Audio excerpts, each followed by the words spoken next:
afrika qaaradda ay ka bilaabatay nolosha aadamuhu qaaradda kulunsatay kheyraadka ugu badan adduunka ay hal meel yaalaan afrika kalabar dahabka adduunka ayaa laga soo saaraa buuraheeda shukulaatada la cuno dhagaxyada macdaneed ee naadirka ah gaaska dabiiciga ah iyo shidaalka ay afrika hodan ku tahay qaaradda afrika waxay leedahay dhulbeereedka ugu weyn adduunka magacaygu waa jaabir cusmaan jb halkan waa madasha dhalinta soomaaliyeed kusoo dhawow xikmaso nagu soo biir beejkina like follow soo dheh sidoo kale waxaad nagala saaxiibi kartaa youtube-keena iyo tiktok-geena soo booqo sabskraib dhaho youtube-keena daawadaha sharafta leh wax ka baro wax aadan hore ugu aqoonin qaaradda afrika ku soo dhawow muuqaalkeena maanta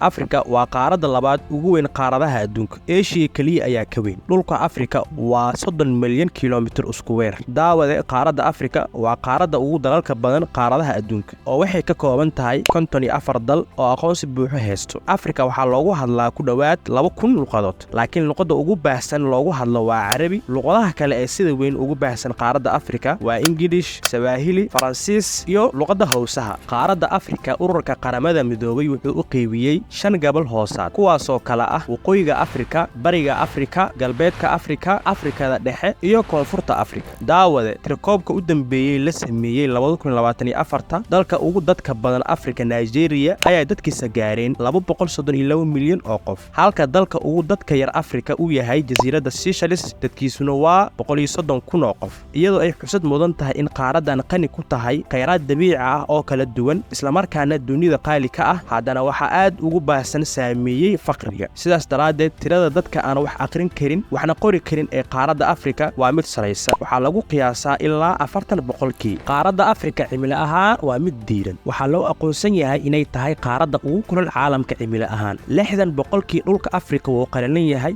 waa mid saxara ah waxaana qaaradan laga helaa saxaraha kulul ugu weyn caalamka oo inta badan heerkulkeeda ka sareeya 40 digrii dhanka kale daawade qaaradda afrika waxay leedahay goobo iyo dalal aad u qabow meelaha ugu qabow qaaradda waxaa ka mid ah tuulo lagu magacaabo Ifrin oo Morocco ku taalo sidoo kale iyo tuulo dhacdo dalka South Africa oo lagu magacaabo Sutherland qaaradda afrika dalka ugu kulul waxaa lagu tilmaamaa dalka Mali oo dhaca galbeedka afrika halka dalka ugu qabow lagu sheego dalka Lesotho oo dhaca koonfurta afrika waxaana dalkan dhan walba ka xiga South Africa daawade dalka ugu dadka badan afrika waa Nigeria sidoo kale waa dalka mataanaha ugu badan ka dhashaan marka la eego caalamka si guud galbeedka afrika waxaa ku badan mataanaha waxaana mataanaha galbeedka afrika ku dhasha ay 4 jeer ka badan yihiin mataanaha ku dhasha dalalka kale ee adduunka buurta ugu dheer afrika waa buurta Kilimanjaro oo laga helo dalka Tanzania harada ugu weyn qaaradda afrika waa harada Victoria sidoo kalena waa harada labaad ugu weyn caalamka ee biyaha freeshka ah waxayna ka dhaxaysaa dalalka